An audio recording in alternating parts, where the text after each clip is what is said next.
Estamos iniciando mais um programa Saúde em Dia. Hoje nós vamos conversar um pouco sobre acidente vascular cerebral.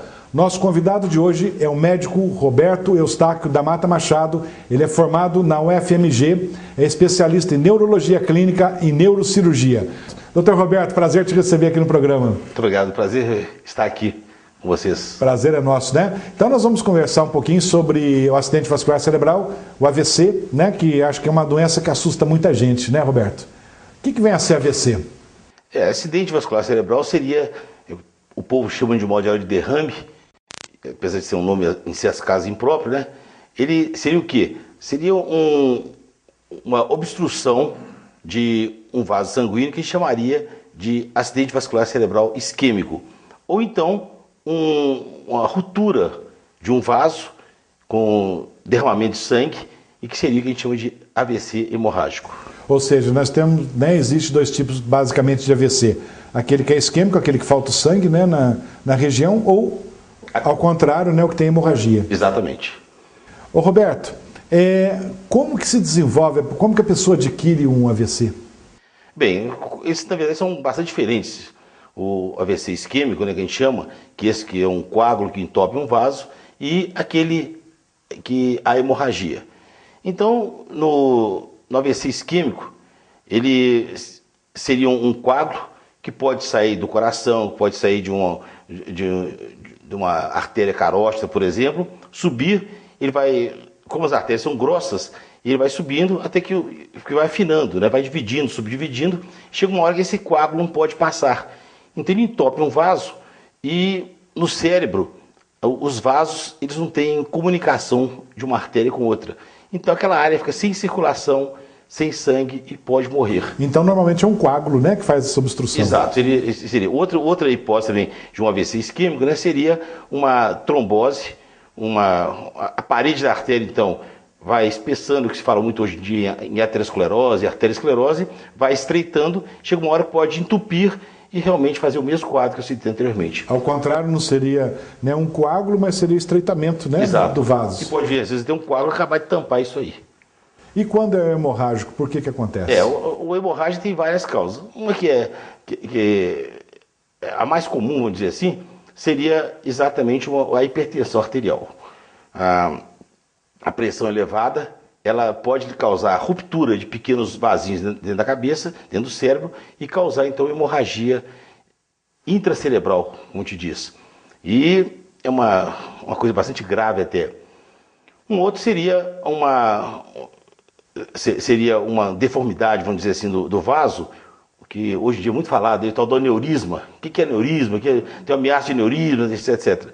O aneurisma é o seguinte, é uma alteração na parede do vaso, vamos lembrar, uma artéria, então seria um canudo, vamos dizer assim, certo? Então, às vezes, a parede dessa artéria é mais fraca, ele vai, então, fazendo um saquinho, geralmente até nasce com isso, vai fazendo um saquinho, e aquilo, então, uma hora qualquer, um aumento de pressão nesse vaso, pode arrebentar, pode sangrar. Ele estoura, né, e acaba causando essa hemorragia. Hemorragia, então, hemorragia que fica debaixo da duramata, debaixo da aracnoide, né? Que seria aquelas meninges, aquelas membranas que envolvem o cérebro.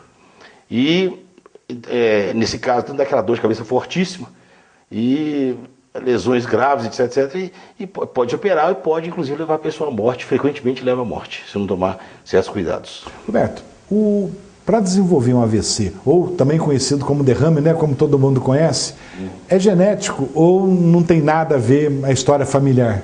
Certo, então, só localizar aqui, o termo derrame deveria ser usado apenas nesses casos de hemorragia, mas infelizmente não.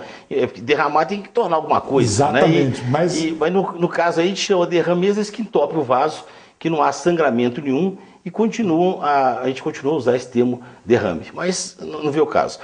Então vamos dividir então, o derrame isquêmico é aquele que entupiu o vaso e o derrame hemorrágico que sangrou. O derrame isquêmico, ele é mais importante, às vezes, tem uma certa tendência familiar, mas o mais importante são realmente cuidados que a gente, o relaxamento nosso, por exemplo, obesidade, né, pressão alta,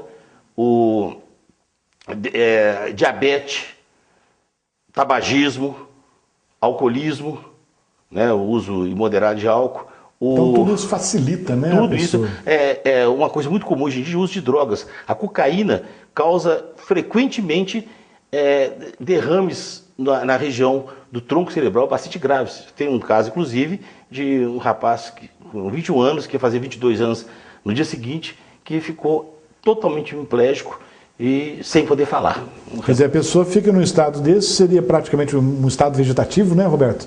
E, quer dizer, por causa de uma cocaína, uma coisa, quer dizer, que deveria estar evitando isso. Exato, né? quer dizer, a gente não há necessidade, né, do organismo. Exato, então, esses cuidados, o cigarro é muito corrente, a gente vê que é um aumento enorme de derrames em pessoas tabagistas, comparando com pessoas não tabagistas, pessoas que não fumam.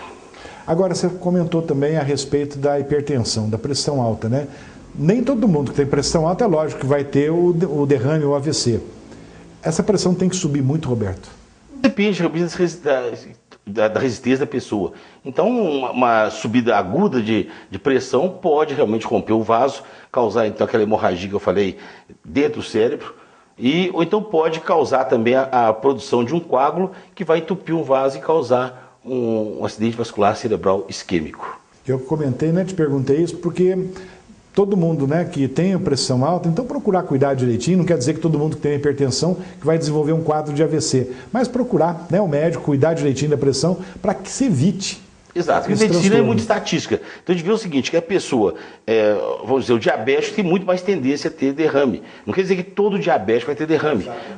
O hipertenso tem mais derrame comparado a uma pessoa que tem normotensa. Mas não quer dizer que todo hipertenso vai ter derrame. Pelo contrário, você encontra, às vezes, pessoas que não são tabagistas, que não são alcoólatras e que apresentam... desenvolvendo quadro, né? Exato. Então, pode ter um defeito no coração, uma coisa assim, que joga um coágulo e causa o derrame. Ele nunca bebeu, nunca usou droga, nunca fumou, não é diabético e apresenta a doença. Eu gostaria que você comentasse também, Roberto, quais os sintomas. Só que antes nós vamos fazer um breve intervalo e já voltamos com o programa Saúde em Dia.